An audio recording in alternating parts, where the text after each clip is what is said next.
Dios majestuoso, cantémosle.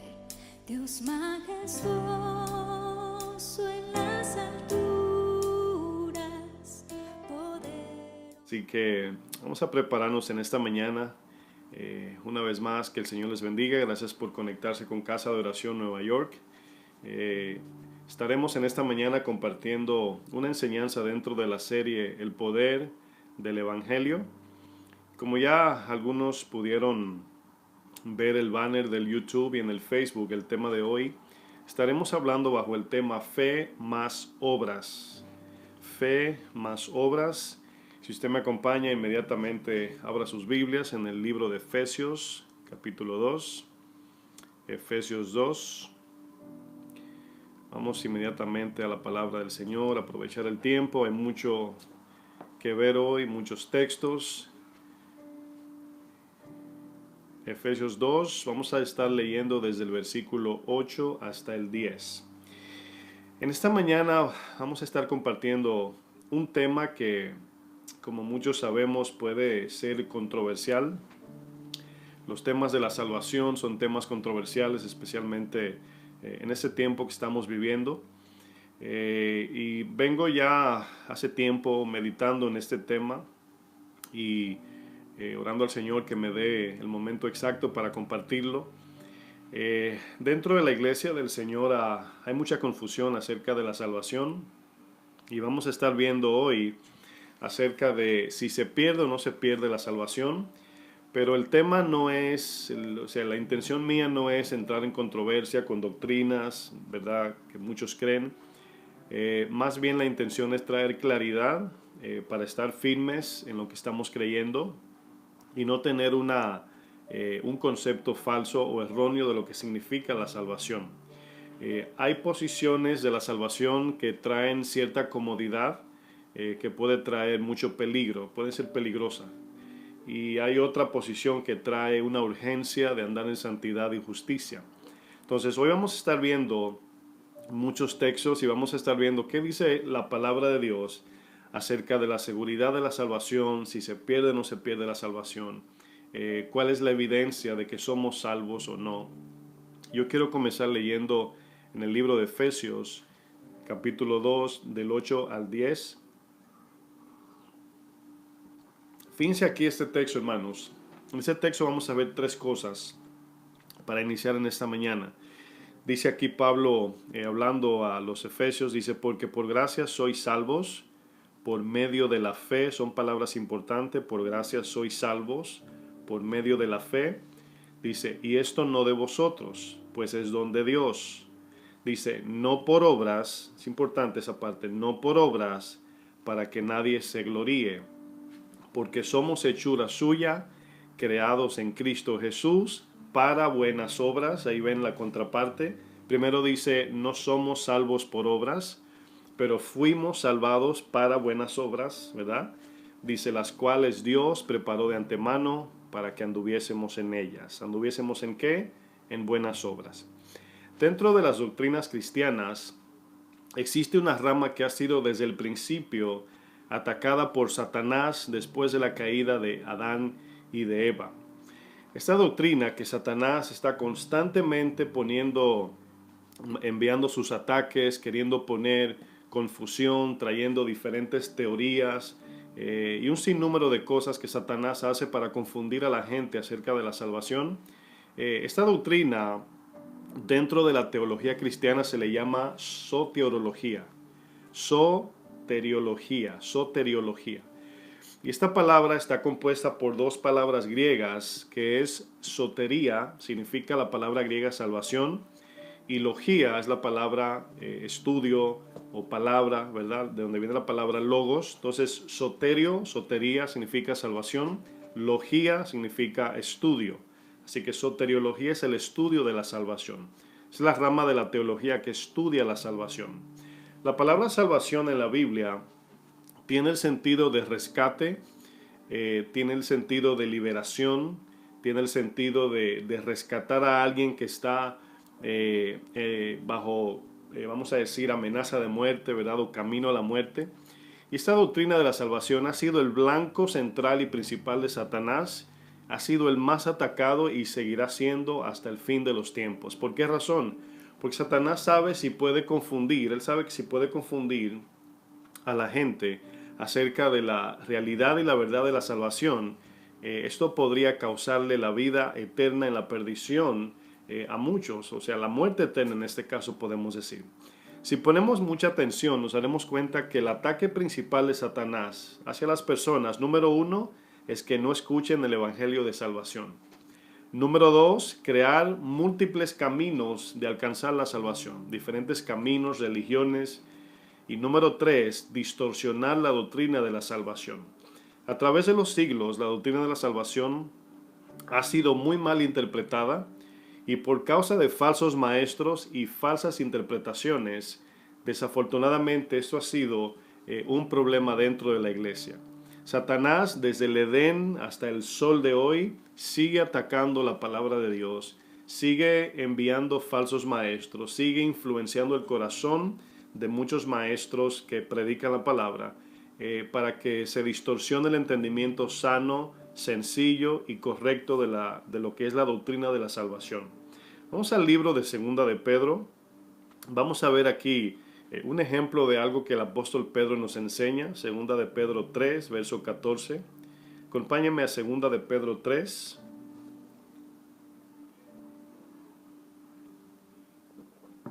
Aquí en Segunda de Pedro 3, el apóstol Pablo dice algo que es muy importante nosotros saber. Vamos a estar leyendo desde el 14 hasta el 16. Dice aquí el apóstol Pedro, dice, por lo cual, oh amados, estando en espera de estas cosas, procurad con diligencia ser hallados por él sin mancha e irreprensibles en paz. Dice, tened entendido que la paciencia de nuestro Señor es para salvación. Fíjese lo que dice, tener entendido que la paciencia, aquí el contexto si usted ve el verso 9, dice que el Señor no tarda su promesa, es decir, no tarda su venida, sino que Él es paciente para con todos, para que todos acudamos al arrepentimiento y todos puedan recibir la salvación. Entonces el 15 dice, entendiendo que la paciencia del Señor, el tiempo que el Señor se dilata, por así ponerlo, de su venida, es con el fin de que muchos se puedan salvar. Dice, es para salvación, como también nuestro amado hermano Pablo, según la sabiduría que le ha sido dada, os ha escrito. Dice el 16, casi en todas sus epístolas, hablando en ellas de estas cosas, de la venida del Señor, de la salvación, ¿verdad? Dice, entre las cuales hay algunas difíciles de entender. Pero fíjense lo que dice ahí, difíciles de entender. Aquí no dice imposible, dice difíciles. Dice, las cuales los indoctos e inconstantes tuercen. Esa palabra tuercen es importante, como también las otras escrituras, para su propia perdición. Es decir, fíjense cómo torcer una doctrina produce perdición. Por eso es tan importante permanecer en la sana doctrina y simplemente ver la palabra de Dios de manera sencilla y como ha sido escrita y entregada. Dice el 17, dice, así que vosotros, oh amados, sabiéndolo de antemano, o sea, ya entendiendo que van a entrar maestros, va a venir distorsión acerca del entendimiento de la salvación, dice, guardaos, no sea que arrastrados por el error de los inicuos. Ahora quiero que noten lo que va a decir a continuación, caigáis de vuestra firmeza. Ahora quiero que pongan mucha atención porque vamos a estar viendo textos en la Biblia donde nos habla de que los cristianos que han recibido la salvación tienen la posibilidad de apostatar, de tropezar, de salirse del camino. Y voy a utilizar, como muchos ya saben, la palabra perder la salvación. Perderla no en el sentido de que se le perdió un día, se levantó en la mañana y no la encontraba, sino perderla en el sentido por no caminar en la voluntad de Dios hasta el fin, por no perseverar. El que persevera hasta el fin, este será salvo, dice la palabra. Entonces el texto termina, el 17, diciendo, dice, para que no seas arrastrados por el error. Error aquí es las doctrinas torcidas, que muchos toman la Biblia para torcer la palabra. Dice, del error de los inicuos, caigáis de vuestra firmeza. Antes bien, creced en la gracia y en el conocimiento de nuestro Señor y Salvador Jesucristo. A Él sea la gloria ahora y hasta el día de la eternidad. Amén. Esta palabra que aparece en este verso de segunda de Pedro, la palabra tuercen, dice los indoctos e inconstantes tuercen. Esta palabra significa hacer fuerza a algo así como hierro, ¿verdad? Para torcerlo, para doblarlo, hacerle fuerza, hacerle presión. Entonces quiero que noten esta explicación porque cuando usted lee la Biblia y usted ve lo que dice el texto claramente, simple y claro, y usted quiere que el texto signifique algo que usted quiere o sea, que usted quiere interpretar de manera personal y privada, no de acuerdo a la palabra, sino de acuerdo vamos a decir, al deseo personal, usted va a tomar ese verso y lo va a torcer, le va a hacer fuerza al texto. La Biblia, cuando usted la lee, es muy clara, es muy simple, pero nosotros la podemos complicar. Y nos damos cuenta que este texto claramente dice que como cristianos nos cuidemos del entendimiento de la venida del Señor para salvación, para que no caigamos de nuestra firmeza. Firmeza ahí es de nuestra fe cristiana o salvación. Uno de los peligros que corremos al interpretar la Biblia de Dios es interpretar la Biblia desde un punto de vista personal, humano o lógico. Hay una herramienta que la llamamos hermenéutica, es el arte de interpretar correctamente la Biblia. Y la primera ley de hermenéutica es que la Biblia se interpreta ella sola. Es decir, para encontrar la interpretación de la Biblia tenemos que ir a la Biblia, no ir a ningún otro maestro texto. Ahora, hay maestros de la Biblia, hay intérpretes de la Biblia, pero la herramienta más sencilla y sana es que la Biblia misma, la palabra de Dios, se interpreta sola. Ahora, quiero que noten esto, porque no quiero aquí confundir. Quiero explicar. Hay maestros, intérpretes y pastores que son seres humanos y se equivocan, como yo me puedo equivocar, ¿verdad? Y al final del día siempre estará el factor humano cuando estudiamos la Biblia. Pero desafortunadamente no todos tienen buena intención en enseñar la palabra. Una cosa es equivocarnos acerca de una doctrina y el momento que nos damos cuenta que nos equivocamos, podemos corregir, podemos volver atrás y corregir eso que estamos enseñando mal. Pero hay muchos que tienen un plan personal, hay falsos y también hay quienes aman ciertas cosas que no le permite interpretar la palabra de manera sana. Lo voy a explicar más lentamente adelante. ¿Qué significa torcer en términos bíblicos para nosotros la Biblia? Significa tomar un texto, un verso de la Biblia y llevarlo a fuerzas a que el texto cumpla con nuestro punto de vista personal y no según la Biblia nos enseña y nos expone claramente. Eso significa torcer. Aquí vemos, nos preguntamos cómo algunos tuercen la Biblia. Bueno, 5 puntos voy a utilizar. ¿Cómo se puede torcer la Biblia? Bueno, algunos ignoran el contexto inmediato. Contexto inmediato es cuando usted lee, por ejemplo, la historia de la parábola del sembrador. Toda la historia de la parábola del sembrador es el contexto inmediato, lo que está seguido antes y después de lo que estamos leyendo, es el contexto inmediato. Pero también ignoran el contexto general, el cual la Biblia es un libro solo. Está compuesto de 66 libros, pero es un solo libro, tiene un solo sentido. Tiene un solo hilo armónico que no debemos cortar, porque el momento que lo cortamos, perdemos el origen y vamos a decir el propósito por el cual Dios nos envió su palabra.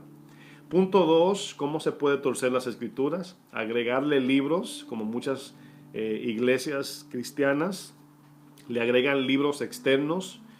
O pueden sacarle o leer la Biblia de manera parcial. Nada más leer cositas aquí, me gusta este verso, me gusta aquel verso, e ignorar todo lo demás.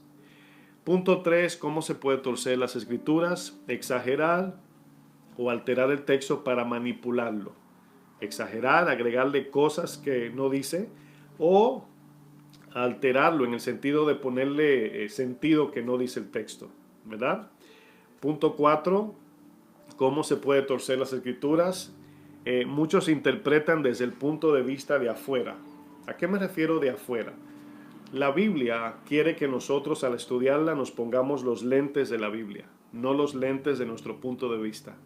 Ella quiere que nosotros al estudiarla utilicemos la interpretación de ella, el contexto de ella, la intención y el sentido del autor de ella, y no de fulano de tal, el doctor o el teólogo, etc. Y punto 5 y final, cómo tuercen las escrituras, usan las escrituras para cumplir algún deseo personal. Miren, en el punto 5, ese que terminé ahí leyendo, algunos tuercen la Biblia porque quieren cumplir un deseo personal. Hay muchos maestros que no están en la iglesia por dinero, no están en la iglesia por fama, simplemente están sirviendo a Dios por el simple hecho de la vanagloria del conocimiento. Hay muchos maestros que dependen o adoran, por así decir, su propio conocimiento, idolatran su conocimiento. Entonces, si no tenemos cuidado, nos podemos ir a un lado o al otro y salirnos del hilo que la palabra de Dios nos da para llegar a la salvación al fin de nuestros días. Vivimos, hermanos, en la era de los libros y las aplicaciones cristianas. Y aunque hay muchos libros muy buenos, hay aplicaciones cristianas muy buenas, corremos el peligro de que si no tenemos la Biblia como el libro fundamental y no miramos todo a través de la Biblia, podemos caer en el error también y torcer las escrituras. Es muy peligroso comenzar a leer libros sin primero fundamentarnos en la palabra de Dios, para poder ver los textos de esos libros o cualquier interpretación a la luz de las escrituras. Miren, recuérdense, mis hermanos, no seamos inocentes e ingenuos. Satanás está muy interesado en que nos apeguemos a la palabra. Y él va a buscar la manera, va a buscar lo imposible para que nosotros nos enfoquemos en otras cosas que no sea la palabra de Dios. Miren, por ejemplo, vamos a hacer un ejemplo muy simple. ¿Qué sucede cuando un cristiano comienza a leer libros sin primero haber crecido o arraigado en la palabra de Dios? Bueno, el peligro es que vamos a comenzar a tener un punto de vista o una perspectiva desde los libros, comentarios e interpretaciones de otros hombres que pueden ser buenos maestros, pero no son infalibles, se equivocan. Entonces, tenemos que como cristianos leer, meternos a fondo en la palabra de Dios, crear un fundamento en la palabra de Dios, para que cuando leamos algún libro que puede ser bueno, podamos tener un lente más sano y bíblico y desde el punto de vista bíblico discernir el libro. No utilizar un libro para entender la Biblia, sino entender la Biblia para entonces aprender con los libros. Esa es la diferencia. Vamos a hacer este ejemplo que me llega a la mente. Imagínense dos niños, ¿verdad? Dos niños de 8 años, vamos a poner. Estos dos niños lo paran frente a 10 hombres, ¿verdad? Y estos dos niños tienen que adivinar cuál de esos 10 hombres es su papá. Fíjense el ejemplo. Dos niños, 10 hombres, para que cada uno pueda distinguir cuál es su papá de los 10. Ahora, uno de estos niños se crió con su papá, el otro niño no conoce a su papá. ¿Cuál usted cree que será más fácil en distinguir de los 10 hombres cuál es su papá? La respuesta es muy obvia. El que se crió con su papá, el que conoce a su papá. Ahora, quiero que noten esto. Ese es el ejemplo. El niño que se crió con su papá lo distingue de inmediato y puede también distinguir los otros 9 como falsos, es decir, como los que no son su papá. Entonces, nosotros conocemos el error, las falsedades, las malas interpretaciones cuando conocemos y cuando nos paramos firmes en la palabra de Dios. Cuando miramos todo desde la perspectiva bíblica hacia afuera. Esa es la idea, mis hermanos. Ahora bien, el problema es que como seres humanos tendemos a creer más fácil en las apariencias por causa de que es más fácil y más cómodo creerle a algo que alguien dijo que nosotros estudiar la Biblia. Y por esa razón muchos son engañados, porque no pagan el precio de estudiar, investigar, pasar tiempo en las escrituras, dejar que la palabra se quede en nuestras mentes grabada, para que cuando miramos las cosas podamos tener un lente bíblico y no un lente, ¿verdad?, conforme a fulano o fulana. Miren, vamos a usar otro ejemplo muy importante. Antes de entrar en el punto de la salvación, estoy creando una plataforma para que tenga sentido lo que voy a enseñar en esta mañana. Miren, aquí en Nueva York hay un lugar que se llama Chinatown, ¿verdad? Podemos decir el pueblo de China, el pueblo chino, ¿verdad? Es una área donde, en el Bajo Manhattan, donde venden de todo tipo de cosas de marca, pero falsificado. Ahora, piense usted en las cosas, materiales como carteras, relojes, perfumes, ropa, ¿verdad? Etcétera, cosas de marcas muy caras. Hay carteras de mujeres que cuestan hasta $20,000. Hay relojes que cuestan $100,000. Y usted va a Chinatown y usted compra cosas ahí que parecen exactamente, ¿verdad?, original. Una cartera que cuesta $5,000, usted la encuentra ahí, no sé si en 50, no sé. Y usted tiene que saber muy bien de marca y del material y todo eso para distinguir la diferencia. Ahora, quiero poner este ejemplo, porque a muchos de nosotros nos sucede que porque escuchamos palabras de algún doctor en teología o de algún estudioso académico, pensamos que todo lo que ellos dicen es correcto. Y hay doctores en teología que están completamente erróneos, hermanos, están mal torcidos. Y tenemos que tener cuidado. Los fariseos, Nicodemo, eran doctores en teología y estaban mal. Entonces, no estoy diciendo que es malo escuchar a un profesor, un maestro, o que sea malo estudiar. Estoy diciendo que dentro de muchos doctores de teología, hay muchos que están mal y malinterpretan la palabra. Bueno, el ejemplo de la falsificación. Le voy a poner un ejemplo. Si usted ve a un hombre rico o una celebridad con un reloj que usted sabe que cuesta $100,000, pero es falsificado, usted asume que el reloj es original. Le pregunto, ¿por qué? Y le voy a hacer la pregunta otra vez. Si usted ve a una celebridad o una persona multimillonaria y esa persona tiene un reloj que aparentemente cuesta $100,000, pero en sí el reloj es falso, ¿usted cree que usted pueda distinguir que el reloj es falso? Bueno, nosotros asumimos que porque la persona tiene dinero, el reloj es original. Como una persona pobre puede tener algo original y usted puede creer que es falso. ¿Por qué? Por la apariencia. Usted dice, un rico, en su mente lógica, no va a tener algo falsificado. Pero fíjense que sí. Hay ricos que compran cosas falsificadas, pero porque son ricos, asumimos que el reloj o la cartera es original. No hemos investigado, no hemos visto de cerca el reloj, la cartera, no hemos examinado bien. Asumimos que porque tiene dinero, tiene que ser original. Eso mismo sucede cuando escuchamos a algún maestro de la Biblia. Hay muchos que se sientan y tienen sus diplomas y libros y cátedras. Y ya cuando vemos eso, pensamos que todo lo que están enseñando es bíblico.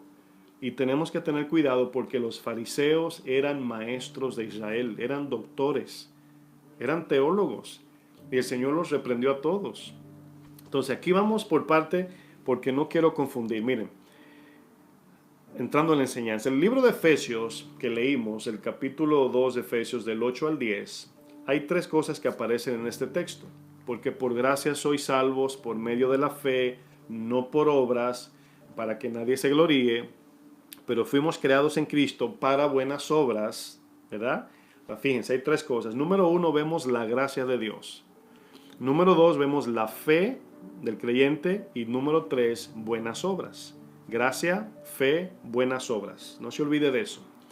La gracia es el regalo de la salvación. Esto habla de cómo vino la salvación a nosotros de parte de Dios. Vino como un regalo, ¿verdad? No nos la ganamos, no fue por un mérito o sacrificios humanos. Fue un regalo de Dios.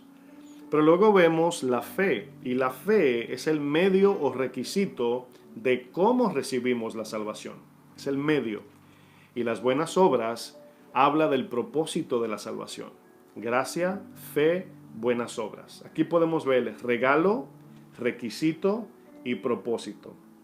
El regalo de la salvación, el requisito de la fe y el propósito de buenas obras. Vamos a analizar este texto de Mateo 7, versículo 21. Vamos a Mateo 7, 21.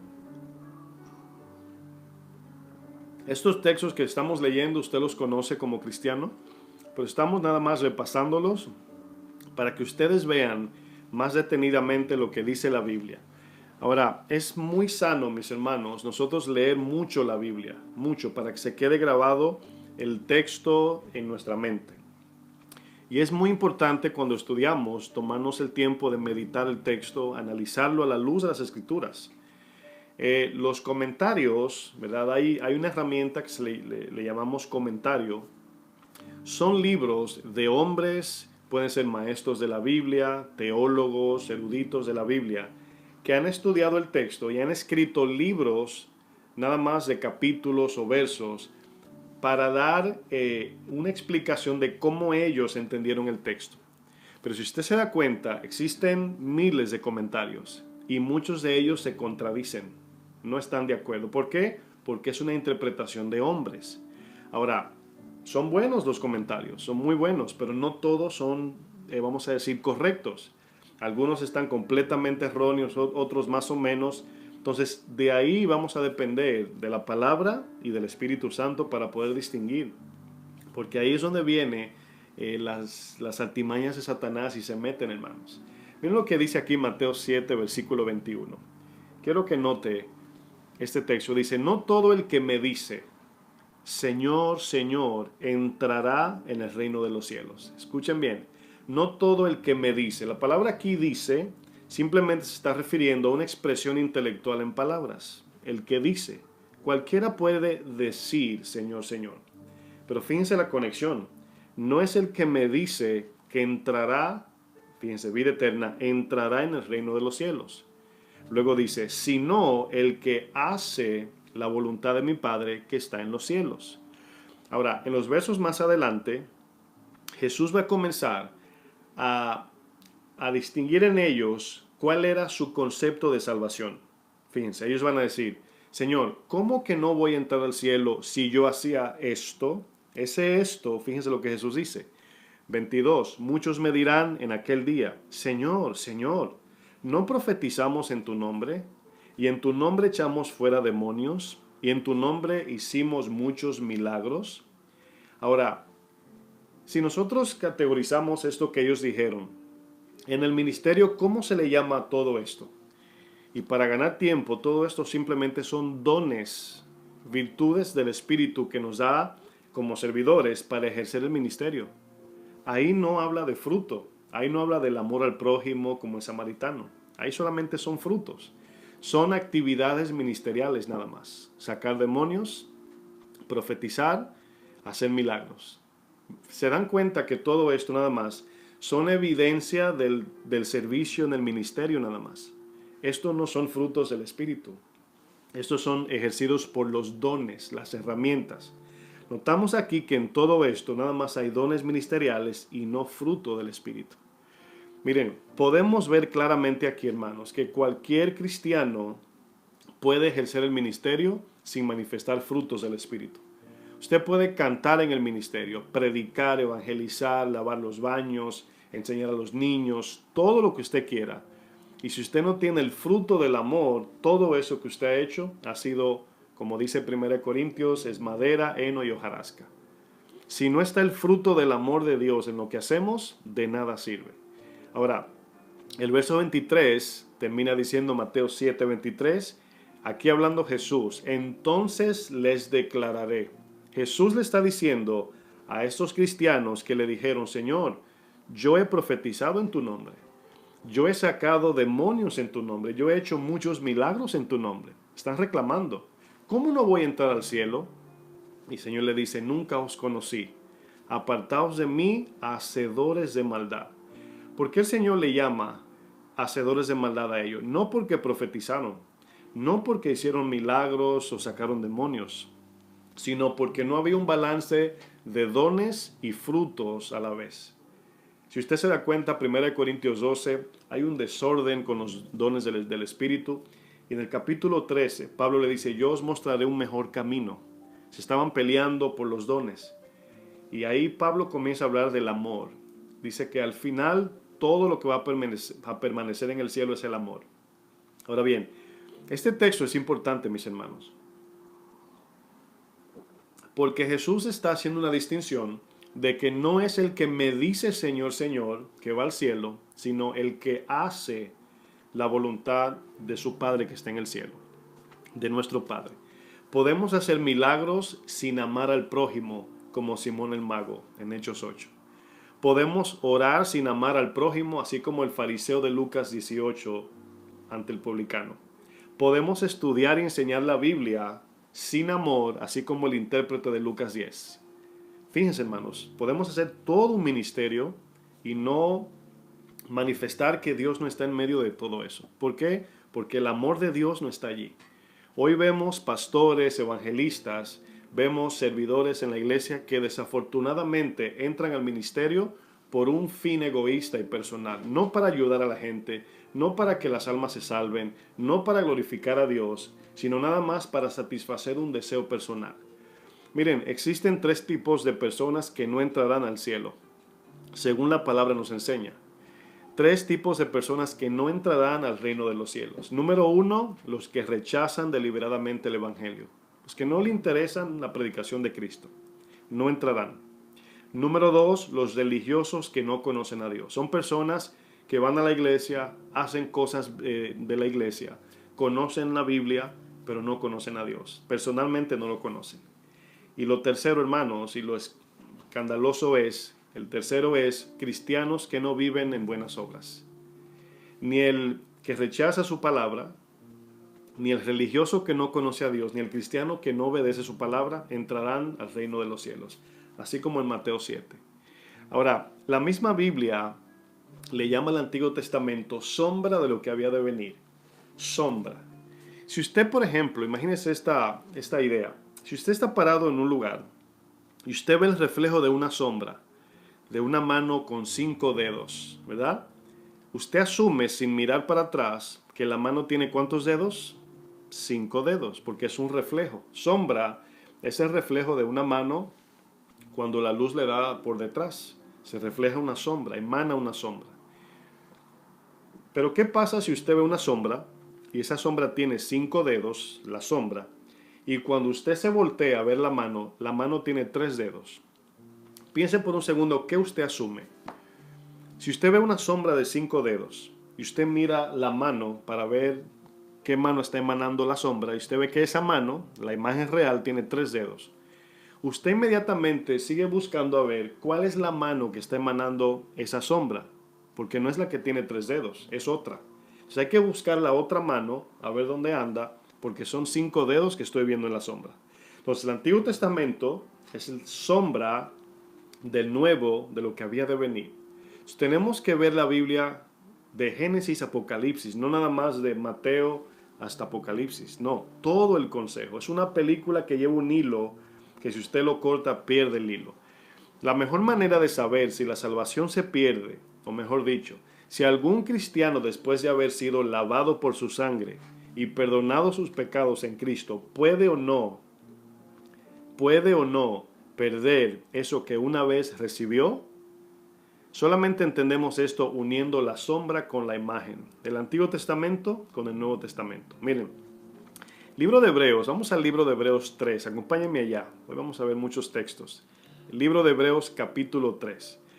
El libro de Hebreos usa un ejemplo de los que salieron de Egipto como un ejemplo para nosotros, para que tengamos temor y no tomemos la salvación de manera ligera o como algo común o simple. Acuérdense bien, lo que aconteció en el Antiguo Testamento fue escrito para nuestro ejemplo. ¿Qué significa eso? Para que imitemos a Cristo y no imitemos a los que cayeron. Hebreos 3, verso 12. Vamos a ver aquí si un cristiano puede perder la salvación. Debo de ir explicando que cuando digo perder la salvación, no estoy diciendo que si caminamos fielmente con Cristo, perderíamos la salvación repentinamente, no. Estoy refiriendo a aquellos cristianos que caminan en esta tierra, pero no caminan en su palabra, no andan en obediencia, no andan o no viven para cumplir su voluntad. Si un cristiano que una vez recibió a Cristo y no obedece, si va camino al cielo. Ese es el estudio aquí. Hebreos 3:12. Ahora quiero que noten las palabras. Dice, mirad hermanos. Mirad hermanos. El autor de Hebreos aquí comienza refiriéndose a nosotros los creyentes. Mirad, hermanos. Fíjense lo que va a decir a los cristianos. Mirad, hermanos, que no haya en ninguno de vosotros corazón malo de incredulidad para apartarse del Dios vivo. Pastor, ¿un cristiano incrédulo? Bueno, lo he dicho varias veces, pero la Biblia es muy clara. Ahora, aquí voy. Cuando algún creyente, alguien que cree en otro tipo de doctrina de la salvación, no encaja con esto, inmediatamente comienzan a buscarle la vuelta al texto y el diccionario de tal año y el autor de tal libro y fulano de tal dijo, porque no le encaja esto. Como ellos creen que la salvación no se pierde, o algunos creen que son escogidos desde la fundación del mundo en el sentido personal, necesitan buscarle la vuelta al texto, torcerlo, es decir, darle como calentar un hierro para torcerlo, porque no encaja con su doctrina. Pero si nos quedamos de manera sencilla con lo que dice la palabra, está claro, hermanos, que no haya ninguno de vosotros de corazón malo, de incredulidad, para apartarse, para apostatar del Dios vivo. Apartarse, un cristiano apartarse, apostatar, perder su salvación en ese momento. Dice el 13. Antes, exhortaos los unos a los otros cada día, perseverando, entre tanto que se dice hoy, para que ninguno de vosotros se endurezca por el engaño del pecado. ¿Cómo engaña el pecado? El pecado te engaña llevándote a amar otras cosas más que a Dios, lo material, lo terrenal, lo carnal, y que tú te envuelvas en tiempo y esfuerzo, toda tu vida ocupado en cosas de este mundo, para que pierdas la salvación o para que no alcances la salvación, como quiera que lo quieran poner. El pecado hace eso. Si usted se da cuenta del engaño del pecado, en Hebreos 11 dice que Moisés escogió los vituperios de Cristo, rechazando los deleites temporales del pecado de Egipto. Hablando de lo material y la celebración terrenal. Fíjense lo que dice, hermanos. Versículo 14. Porque somos hechos participantes de Cristo, con tal que retengamos firme hasta el fin nuestra confianza del principio, entre tanto que se dice hoy, si oyeres hoy su voz, no endurezcas tu corazón, significa no resistas la palabra o a Dios. Dice, como en la provocación. Ahora, quiero que escuchen bien, hermanos, pongan atención. Verso 16. Aquí viene una pregunta que nos va a alarmar a nosotros, porque aquí vemos que el Señor saca a su pueblo de Egipto, fíjense bien, y va a hacer una pregunta. Dice, ¿quiénes fueron los que, habiendo oído el Evangelio aquí, le provocaron? Dice el texto, ¿no fueron todos los que salieron de Egipto por mano de Moisés? Ahora, ¿qué está diciendo el texto? Que el Señor nos está refiriendo a los egipcios acerca de cuídense de no endurecerse y apartarse de Dios. Se está refiriendo a los salvos, a los que salieron de Egipto. Aquí la pregunta tiene el sentido de darnos a entender que Dios no se está refiriendo a los egipcios que quedaron sepultados en el mar cuando se cerró el mar rojo, no. Se está refiriendo a los que Él sacó, a los creyentes. Dice el 17, ¿y con quiénes estuvo Él disgustado 40 años? Ahora aquí la pregunta es una pregunta retórica en el sentido de, así como un poco irónica, ¿verdad? ¿Con quién fue que el Señor se enojó? O sea, a nosotros nos pregunta, ¿con los egipcios o con los que Él sacó de Egipto? Dice el texto, ¿no fue con los que pecaron, cuyos cuerpos cayeron en el desierto, y quienes juró que no entrarían en su reposo, sino aquellos que desobedecieron? Y vemos que no pudieron entrar. Ahora, acuérdese, salieron de Egipto, caminaron en el desierto con el fin de entrar a la tierra prometida, que es símbolo de la vida eterna. Dice el 19, vemos que no pudieron entrar a causa de incredulidad. Está hablando de cristianos, es decir, del pueblo que Él salvó. Ahora, 40 años en el desierto representa, la Biblia dice que 40 representa prueba. Y sí, los números 40 tienen representaciones en la Biblia y 40 representa prueba. Pero en ese sentido podemos ver que 40 años significa que esta gente anduvo en rebeldía 40 años después de haber sido salvados y no entraron. No entraron. Miren, esos que salieron de Egipto, pregunto, ¿se fueron al infierno o entraron al cielo? Porque van a escuchar algunos maestros que dicen que los que cayeron postrados en el desierto están en el cielo, así como Ananías y Zafira. Yo pregunto, si cuando Ananías y Zafira cayeron muertos, la iglesia tembló de temor y de terror, ¿fue porque se fueron al cielo? O sea, ¿quién se va a llenar de temor cuando el Señor se lleva a alguien al cielo? No, es tiempo de gozo. Cuando viene temor es como cuando cayó Coré, que la tierra abrió su boca y cayó Coré con su familia parado en el Seol, en el Hades. Miren, si aquellos que salieron de Egipto fueron al reino de los cielos, entonces asumimos que la salvación no se puede perder por desobediencia. Pero si aquellos sacados de Egipto fueron al infierno, entonces, escuchen bien, la salvación sí se puede perder por desobediencia. Por desobediencia. Tenemos que notar el texto 19, del verso 19 de Hebreos 3, como dice, y vemos que no pudieron entrar. ¿Se acuerdan de Mateo 7? No todo el que me dice Señor entrará. Dice, a causa de incredulidad.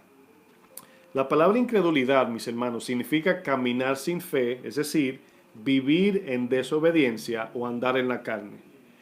Cristianos que me están viendo, no confundan servir en la iglesia, ejercer un don, cantar, predicar, con los frutos del Espíritu.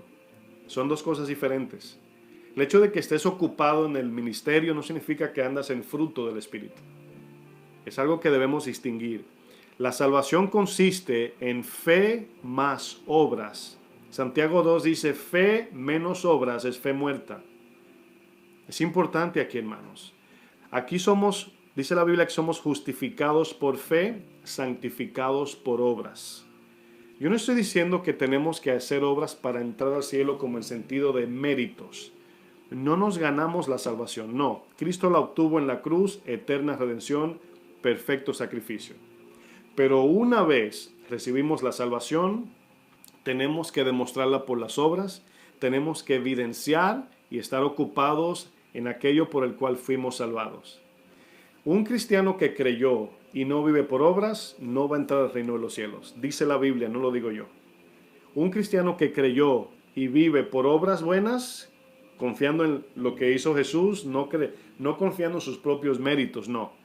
Confiando en lo que Él hizo en la cruz, viviendo para buenas obras, va camino al cielo, va camino al reino de los cielos. Los que salieron de Egipto, ¿fueron al cielo o fueron al infierno? Ahora quiero pararme un segundo porque la salida de Egipto es una sombra o una representación de lo que significa la salvación. La salida de Egipto representa la justificación porque allí mataron simbólicamente un cordero, la sangre los protegió y salieron de Egipto. Entonces ahí comienza la vida cristiana, por así poner, el desierto, a caminar ahora camino a la tierra prometida que representa la vida eterna. Vemos que el camino en el desierto es la santificación. Y mientras ellos daban vuelta en rebeldía, no eran santificados por dentro, seguían amando a Egipto. Su corazón amaba a Egipto, como muchos cristianos todavía aman el mundo. Y no me refiero a los nuevos, eso se tomará su tiempecito, me refiero a los cristianos que ya tienen años caminando con el Señor y no crecen, no maduran, no aprenden. Miren, pregunto de nuevo, los que salieron de Egipto, ¿fueron al infierno los que cayeron postrados? Porque vemos que Caleb, Josué y la descendencia entró a la tierra prometida. Pero la mayoría de ellos cayeron muertos. Esos que murieron, ¿fueron al infierno o fueron al cielo? Vamos a leer el libro de Judas. Es el penúltimo libro de la Biblia. Judas capítulo 1, solo tiene un capítulo, del 3 al 7. Vamos a analizar este texto. Judas 1, 3 al 7. Miren, ¿por qué estoy usando la salida de Egipto para compararlo con la salvación ahora? Porque Hebreos del Nuevo Testamento nos acaba de decir que nos acaba de dar una advertencia de que miremos a aquellos que salieron de Egipto y por no obedecer no llegaron a la promesa. Nosotros no hemos llegado todavía. Pablo dice, yo no pretendo haberlo alcanzado, a ver si alcanzo la resurrección. Pablo también lo decía de sí, yo no he llegado todavía, estoy en esa carrera. Al final de la segunda carta de Timoteo, fue que él dijo, ya llegué, terminé, acabé, el Señor me acaba de revelar que me voy con Él, como Pedro también lo dice en la segunda epístola de Pedro. Pero todavía estamos corriendo en esta carrera. Todavía, hermanos, no hemos llegado. Todavía. Ahora, en este texto que voy a leer, vamos a ver cómo Dios nos dice que los que cayeron por desobediencia, los que salieron de Egipto, que cayeron en el desierto muertos, se fueron al infierno. Este texto de Judas lo va a decir. Judas, verso 3 al 7, dice, amados, por la gran solicitud que tenía de escribiros acerca de nuestra común salvación, fíjense el tema, de nuestra común salvación. Común es lo que todos tenemos en común, todos tenemos una misma salvación. Dice, me ha sido necesario escribiros exhortándoos que contendáis ardientemente. Contender ardientemente significa luchar por mantener sana la doctrina de la salvación y la fe cristiana. Contender aquí ardientemente es pelear para que nadie tuerza las escrituras. Contender, como lo estoy haciendo yo ahora, para que no tuerzan las escrituras. Porque una mala interpretación produce un mal fruto. Una mala interpretación produce un mal resultado. Si tenemos la doctrina de la salvación torcida, es posible que nos cueste la vida eterna. Fíjense lo que dice el texto. Contendáis ardientemente por la fe que ha sido una vez dada a los santos. Dice, porque algunos hombres han entrado encubiertamente. La palabra encubiertamente significa de alguien que llega, que tú lo ves y dice, ese es un hombre de Dios, cuando lo miras con los ojos. Pero luego tú lo examinas por la palabra, a ver su fruto a largo plazo, o el Espíritu te puede también mostrar y te das cuenta que no es un hombre de Dios, pero aparentemente son personas que expresan apariencia. Dice, entrarán encubiertamente lobos, podemos decir, los que desde antes habían sido destinados para esta condenación. Ahora, cuando la Biblia dice los que fueron destinados, obviamente Dios es omnisciente, Él lo sabe todo, pero se está refiriendo que había un lugar de destino para aquellos que actuaban así, como también había un destino para aquellos que creían en Cristo o creerán. Fíjense lo que dice. Dice, los que desde antes habían sido destinados para esta condenación, hombres impíos que convierten, cambian, trastornan en libertinaje la gracia de nuestro Dios y niegan a Dios el único soberano y a nuestro Señor Jesucristo. Verso 5. Mas quiero recordaros, ya que una vez lo habéis sabido, que el Señor, habiendo salvado, escuchen bien, que el Señor, habiendo salvado al pueblo, sacándolo de Egipto. ¿Sí ven la interpretación? Habiendo salvado al pueblo, sacándolo de Egipto, después destruyó a los que no creyeron. Vemos la salvación inicial, la justificación. Sacado de Egipto, lo salvó sacándolo de Egipto. A nosotros nos salvó sacándonos espiritualmente del mundo. Es la primera etapa de la salvación, justificados. Ahora fíjense lo que dice el 6. Y a los ángeles que no guardaron su dignidad, sino que abandonaron su propia morada, los ha guardado bajo oscuridad, dice, en prisiones eternas para el juicio del gran día, como Sodoma y Gomorra y las ciudades vecinas, las cuales de la misma manera que aquellos, habiendo fornicado e ido en pos de vicios contra naturaleza, fueron puestas, por ejemplo, ¿me estoy dando a entender hasta ahí? Sufriendo el castigo del fuego eterno. El pueblo que salió de Egipto, que no creyó a Dios, los ángeles caídos, Sodoma y Gomorra fueron a un mismo lugar, el infierno eterno, dice el texto. Si usted se da cuenta, aquí está todo en una sola categoría. Está hablando de perdición al fuego eterno. Los que salieron de Egipto, los que fueron una vez salvados, sacándolo de Egipto, cayeron, apostataron, se desviaron. Miren, muchos le van a decir, es que no eran creyentes desde el principio. Si uno pierde la salvación, nunca creyó. Eso no existe en la Biblia. Eso no lo dice la Biblia. Eso lo dice fulano de tal de los primeros, ¿verdad? En los primeros 300, 400 siglos de la iglesia. No quiero entrar en ese tema porque yo sé a dónde conlleva. pero nos quedamos con lo que dice la palabra, hermanos. En Mateo 18 nos damos cuenta de una historia que Jesús narra, hablando de cómo nos debemos de perdonar. ¿Cómo dice el Padre nuestro? El que no perdona a su hermano, vuestro Padre tampoco os perdonará. Si un cristiano no es perdonador, no recibirá el perdón eterno de Dios. Miren, en Mateo 18 aparece un siervo que le debe una cantidad exageradísima al rey. Esa cantidad, 10,000 talentos, es una representación de eternidad, una deuda eterna. El rey perdona a este siervo, que es símbolo de salvación, porque dice, lo perdonó y lo soltó. Estaba encadenado. Encadenado por la deuda, representa la deuda del pecado. Entonces dice el texto claramente en Mateo 18, que el rey, movido a misericordia, lo perdonó y lo soltó. Le perdonó la deuda, es decir, perdonó sus pecados y lo dejó ir libre. Era salvo, ahora podía vivir. Pero ¿cuál era la demanda del rey ante ese siervo? ¿Cómo debía de vivir ese siervo? Bueno, dice la historia que este siervo se encontró con otro que le debía a él 100 denarios y no lo perdonó.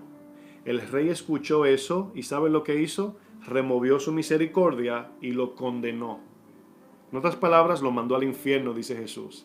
Y Jesús termina diciendo la historia. Le voy a leer el texto, Mateo 18, 34.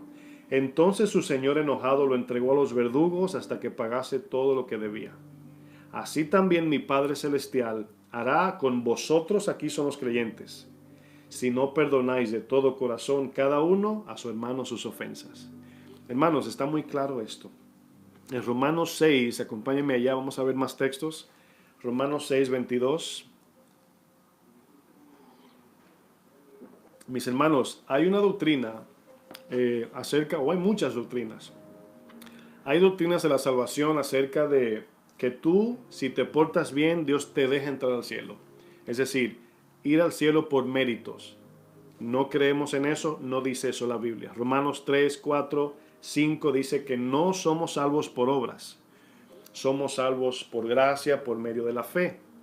Y como bien Efesios lo decía, no somos salvos por obras para que nadie se gloríe, pero somos salvos para buenas obras, la cual Dios preparó de antemano para que anduviésemos en ellas.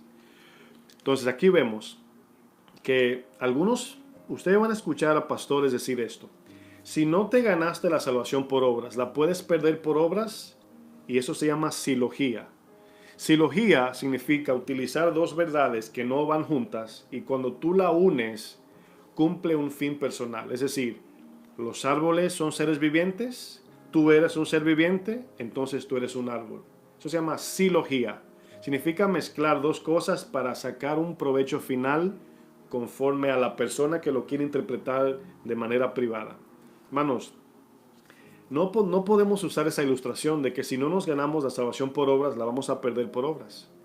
Porque sí, obviamente se ajusta a las creencias de que nunca perdemos la salvación.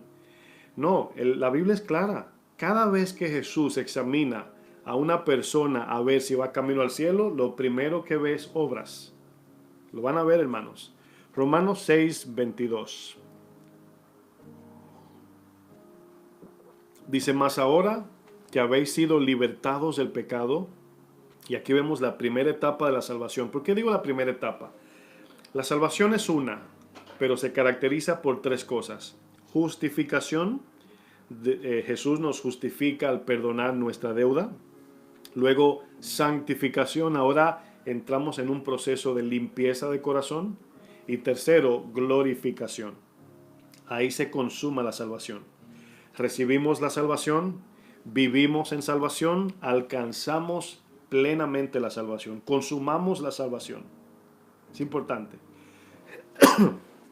Dice el texto, mas ahora que habéis sido libertados del pecado y hechos siervos de Dios, tenéis por vuestro fruto la santificación, significa el cambio del corazón cuando obedecemos, y como fin tenemos la vida eterna. El fin de la santificación es la vida eterna. Sin santificación, sin santidad, nadie le verá. Ahora, fíjense lo que dice el capítulo 8, versículo 1, Romanos 8:1. Son importantes estos textos, hermanos. Ahora bien, Romanos 8, algunos maestros, teólogos, doctores en teología, dicen que aquí el texto se está refiriendo a un no creyente y a un creyente. Y claramente el texto está hablando de un creyente que tiene dos opciones. Lo voy a repetir. Algunos creen que Romanos 8 se está refiriendo a un creyente y a un no creyente. El no creyente es de la carne, el creyente es del espíritu. Y no está diciendo eso. Está refiriendo a un creyente que tiene la opción de pecar o de no pecar, de vivir en la carne o de vivir en el espíritu. Los no creyentes no reciben instrucciones bíblicas porque no creen. Necesitan primero pasar por el evangelio, creer primero en Jesús y luego cuando creen reciben las instrucciones de la palabra. No podemos instruir a un no creyente. Primero tiene que creer. Pero una vez cree, necesita recibir instrucción. Romanos 8 claramente habla de un creyente que tiene la posibilidad de vivir en la carne y de vivir en el espíritu. Romanos 8:1 dice, ahora pues, ninguna condenación hay para los que están en Cristo Jesús. La pregunta es, ¿quiénes son los que están en Cristo Jesús? Dice el texto, claramente, los que no andan conforme a la carne, sino conforme al espíritu. Ahora, este texto, hermanos, nos da una condición. No hay condenación para el que está en Cristo. ¿La salvación es eterna? Sí. ¿Tenemos la salvación asegurada en Cristo? Sí. Pero es en Cristo. El que habita al abrigo del Altísimo morará eternamente bajo la sombra del Todopoderoso. El que habita. El que no habita, no. Entonces, cuando un cristiano recibe la salvación, ahora es responsabilidad del que recibió la salvación para vivir en buenas obras. Ahora Dios nos dio la capacidad, nos dio el entendimiento y nos dio el deseo para que podamos volver a casa como el hijo pródigo. Que es importante eso, hermanos. Claramente las Escrituras nos enseñan que la salvación no es algo que obtenemos por algún mérito o sacrificios humanos. Pero una vez recibimos la salvación, debemos de vivir sacrificando la carne, como dice Romanos 12 del 1 al 2, todos los días, perseverando y creciendo en santidad y justicia. Esa perseverancia, cuando Cristo venga o nos morimos, en ese ritmo de vida cristiano, entraremos al cielo. Pero si recibimos la salvación y nuestra vida está ocupada en otras cosas, la Biblia dice, no entraremos al reino de los cielos. Yo sé que es controversial este tema, hermanos, pero usted mismo vea la Biblia. Lea Romanos desde el 1 hasta el 8. Léalo múltiples veces y léalo y léalo. Y abra el corazón de manera sencilla. Miren, ¿qué respondía Jesús cuando alguno le preguntaba de cómo heredar o cómo obtener la vida eterna? ¿Cuál era la respuesta de Jesús? Miren, Jesús les reprochó a Simón, el fariseo, en Lucas 7, de que él llegó a su casa y que Simón no lo trató como el Señor se merecía. Dice, pero ves esta mujer, desde que llegó, buenas obras. Derramó el perfume de alabastro, me besó los pies, desde que llegué me está sirviendo. Pero tú no. Entonces aquí Jesús conecta obras con perdón. Dice, por cuanto esta mujer fue perdonada grandemente, amó grandemente y ese amor grande lo demostró por obras. Ella fue perdonada, recibió el amor de Dios, eso produjo buenas obras, mientras que él lo trató a Jesús como un cualquiera y lo reprochó. Otro ejemplo de Jesús es el joven rico. El joven le pregunta, maestro, ¿qué debo hacer para entrar al reino de los cielos? Jesús le dice, tú conoces los mandamientos. Él le dice, todos los he cumplido, dice el joven rico. Dice, te falta una cosa, vende lo que tienes, dáselo a los pobres y sígueme. Si de verdad crees en Dios, vive en buenas obras, confiado en Dios. Esa es la idea. Zaqueo, cuando ve a Jesús, sin que Jesús hablara, dice, Señor, la mitad de mis bienes a los pobres se los doy. Si alguno he transeado o he falseado, ¿verdad? O he engañado, se lo devuelvo 4 veces. Jesús dijo, hoy ha llegado la salvación a tu casa. Obras. Ahora, ¿significa que Zaqueo se ganó la salvación? No. Zaqueo recibió la salvación y ella produjo en el corazón de él buenas obras. Pero él tenía una responsabilidad. Tenía que darle la mitad a los pobres, como él dijo, y devolverle el dinero de las personas que él engañó cuadruplicado 4 veces. Vemos también la historia del intérprete y el buen samaritano. Jesús le pregunta el intérprete, ¿cómo podemos entrar al cielo? Jesús le dice, ¿qué dicen las escrituras y cómo lees? Ahora quiero que noten que Jesús no le dijo, ¿dónde en la Biblia o dónde en la ley habla de la vida eterna? No. Esa pregunta general para el judío era muy lógica. ¿Qué dice la Biblia acerca de eso? ¿Qué dice la ley? Amarás a Dios y a tu prójimo. La evidencia de que yo amo a Dios es como yo trato al prójimo. Si yo trato mal al prójimo, no amo a Dios. Y si no amo a Dios sobre todo, no tengo vida eterna, aunque la hayas recibido. Y cuando el intérprete le dice, amarás a Dios con todo tu ser, alma, sentimiento, fuerza, todo, y al prójimo como a ti, Jesús le dijo, haz esto y vivirás. Si tú vives por esto que tú acabas de decir, tendrás vida. Si no, no. Haz esto y vivirás. Miren, Romanos 8, versículo 12. Vamos ya sobre el final si alcanza. Es mucho material en una hora, hermanos. Romanos 8, 12 dice lo siguiente. Dice, así que hermanos, deudores somos. ¿Por qué somos deudores? Porque Cristo nos salvó, pagó por nuestros pecados, nos dio vida. No porque lo merecemos, sino por gracia, por misericordia. Dice, para que vivamos conforme a la carne, no.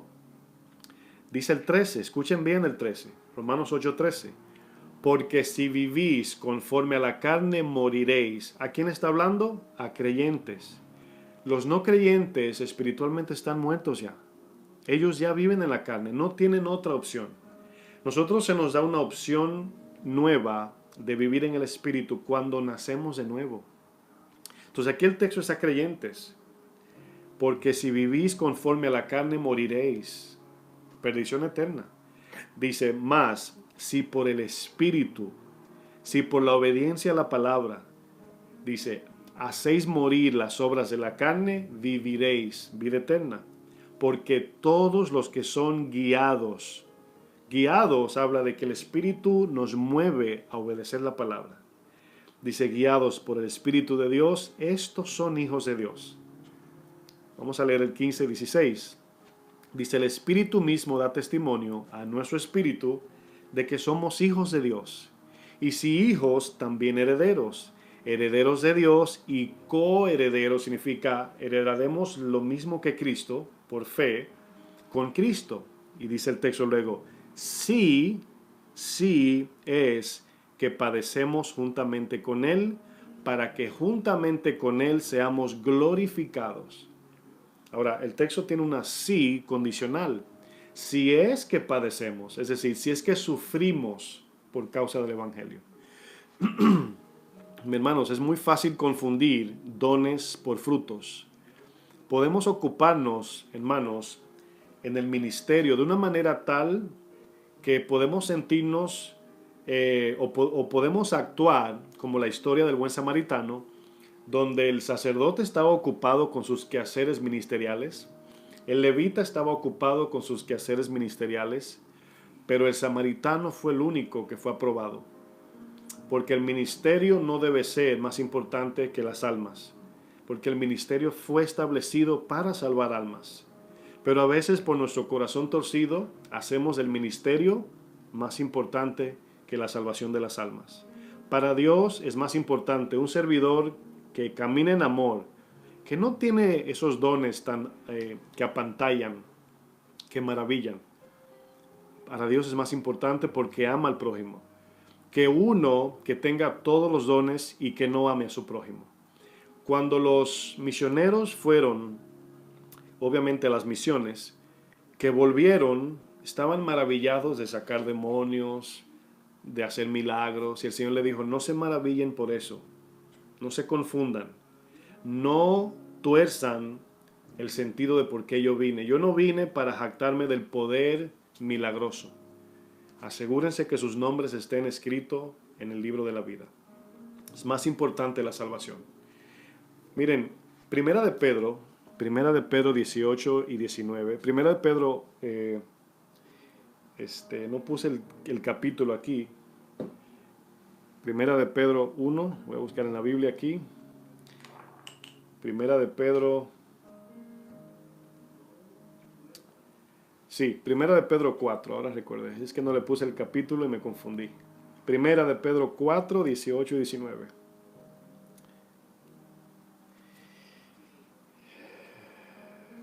Sí, Primera de Pedro 4, 18 y 19. Fíjense lo que dice este texto, escuchen bien. Dice, y si el justo, aquel justo es el cristiano que ha sido justificado por fe, ese es el justo. Si el justo con dificultad se salva, ¿en qué usted piensa cuando usted escucha eso?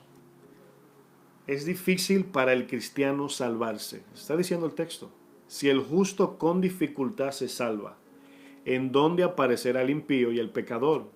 De modo que los que padecen según la voluntad de Dios, padecer según la voluntad de Dios es encontrarnos con el sufrimiento de la vida por estar ocupados en la obediencia. Eso significa, dice, encomienden sus almas al fiel Creador y hagan el bien. Encomendar aquí es, confíen sus almas, pongan toda su confianza en el Señor con sus almas y hagan el bien. Ahora quiero terminar esta enseñanza con Lucas 21, versículo 16. Acompáñenme a Lucas 21, 16. Hermanos, me quedo cortísimo con la lista de textos que puedo compartir. Pero si usted tiene por alguna razón, alguna posición contraria a lo que yo he enseñado hoy, es posible, lea de manera sencilla, sin libros, sin usar el lente de otras convicciones, de personas, ¿verdad? De otras, vamos a decir, creencias. Nada más lea la Biblia, escúchelo, ponlo en audio. Romanos del capítulo 1 al capítulo 8, léalo una y otra vez. Se va a dar cuenta, hermanos, claramente, que un cristiano en la Biblia recibe instrucciones de no andar en la carne porque morirá, Romanos 8 del 5 al 8, sino de andar en el Espíritu para poder llegar y alcanzar la vida eterna. Entonces, las instrucciones de andar en la carne, de no andar en la carne, es para los creyentes. Significa que entonces un cristiano puede ser carnal, puede ser incrédulo, puede ser como yo decía anteriormente, un cristiano no creyente. Entonces, si es posible que un cristiano ande en la carne, también es posible que un cristiano se pierda. Porque el fin de andar en la carne, dice la Biblia claramente, es muerte, no es vida. O sea, la salvación no es un mérito, no es un sello en el sentido de que no importa lo que hagas, vas al cielo. Miren, cuando yo estudio esto, hermanos, todo esto produce temor reverencial ante Dios y anhelo por obedecer la palabra. Produce un fruto bueno en mi corazón. Pero cuando me dicen que yo puedo vivir como quiero, algunos no creen eso, yo sé, pero por un lado algunos sí, pero por otro, si no vives en buenas obras es porque no eres creyente. Trae confusión porque tú dirías, pero es que yo acepté al Señor. Simplemente tengo mis luchas y se me hace difícil obedecer, porque amo otras cosas, honestamente hablando. Pero yo acepté al Señor, yo creí un día. Y sí, recibiste la salvación, pero no has vivido esa salvación. No has permitido que el Espíritu sea tu gobernador, tu Señor, el que te guía en todo lugar. Lucas 21, 16 dice algo que parece contradictorio. Aquí hablando del fin de los tiempos, cuando venga las señales del fin, dice, mas seréis entregados aún por vuestros padres, aquí cristianos, y hermanos y parientes y amigos.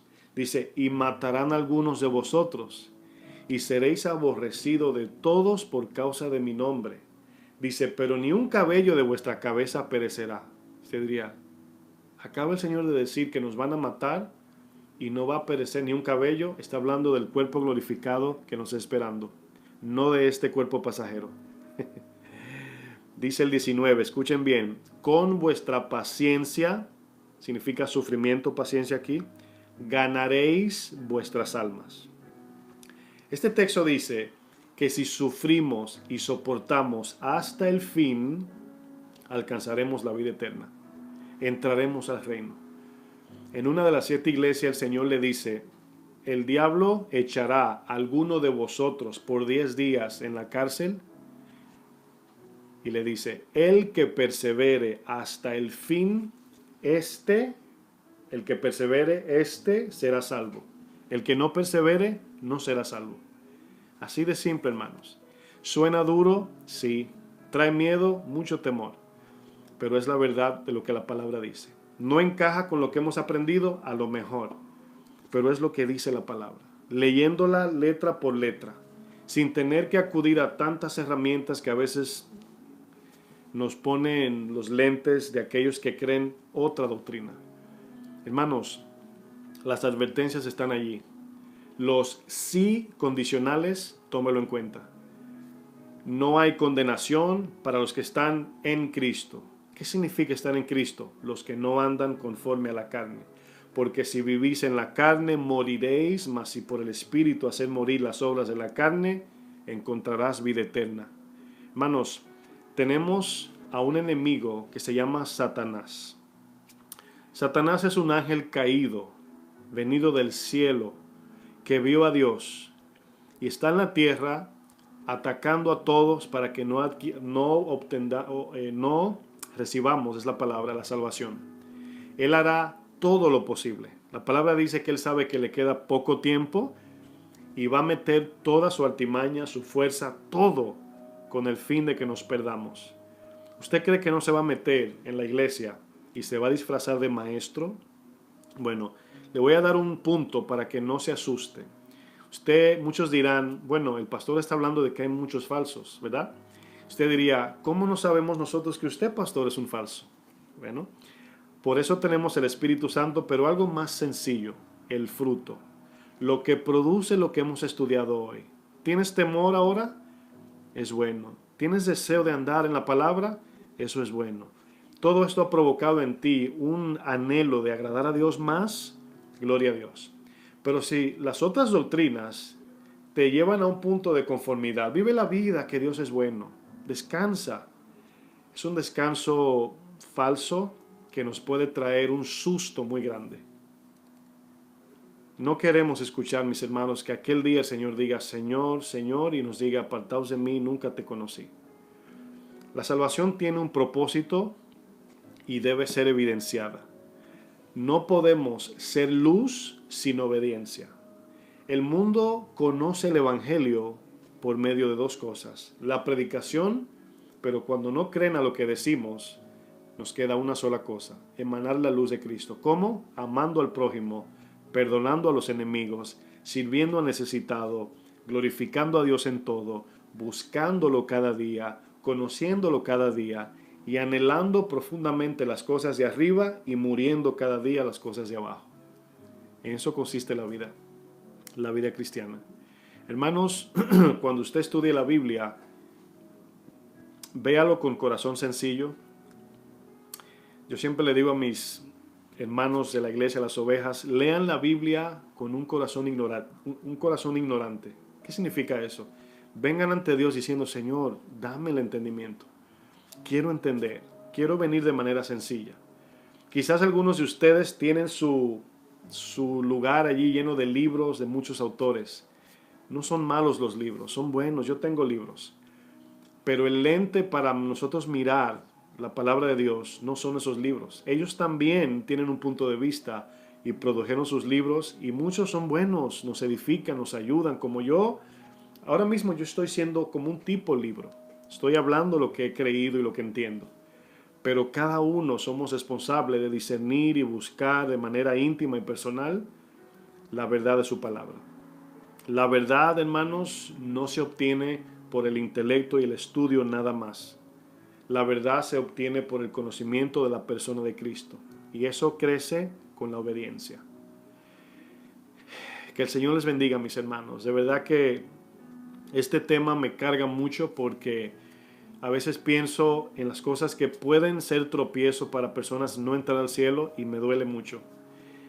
Yo les pido que oren, pídanle a Dios sabiduría, entendimiento, permanezcan en la palabra. Si usted es nuevo en el camino cristiano, no se meta en libros todavía. Métase en la palabra. Si tú eres un cristiano ya de algunos años y te gusta leer libros, dedícale más tiempo a la palabra. Que la palabra sea tu lente, tu fundamento, tu firmeza para mirar todo desde el punto de vista de la torre fuerte que es Cristo, el cual es su palabra. Si te pones los lentes de los maestros que vemos en el YouTube, vas a creer en sus convicciones y no en la palabra. Y Dios lo va a permitir. Lo va a permitir porque no has confiado en su palabra, sino que te ha llamado más la atención, el conocimiento y el intelecto y el saber mucho, y te vas a salir del camino. Debemos de ser sencillos y abrazar lo que Dios nos da cada día y caminar en ello.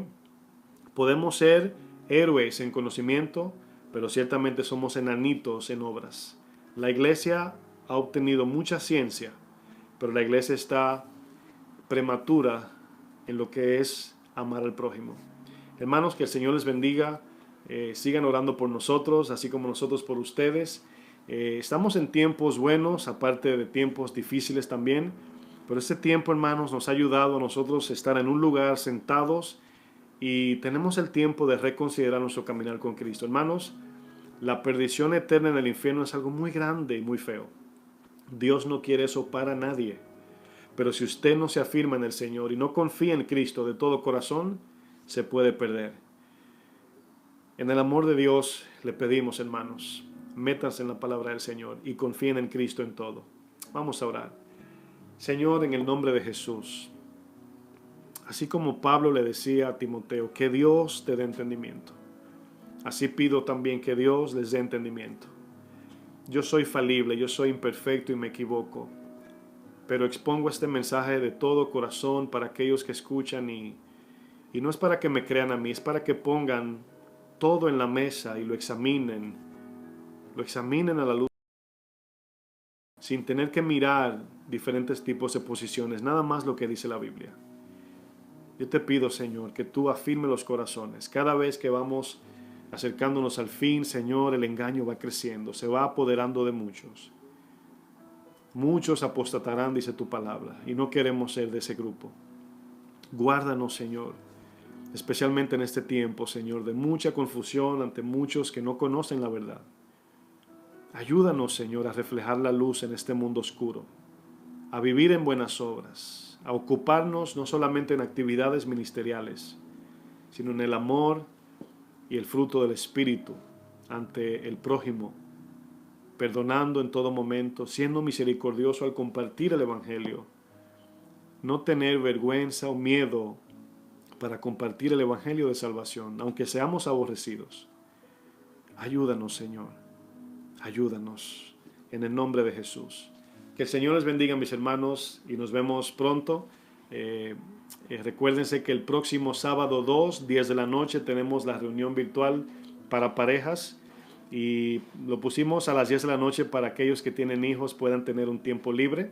Así que pongan eso en oración, hay mucha necesidad en los matrimonios y damos gracias a Dios que podemos estar compartiendo. También próximamente tendremos conferencia para jóvenes en inglés, el Youth Conference, que se llama Why, y le pedimos también que oren por eso, para que los jóvenes reciban su alimento espiritual.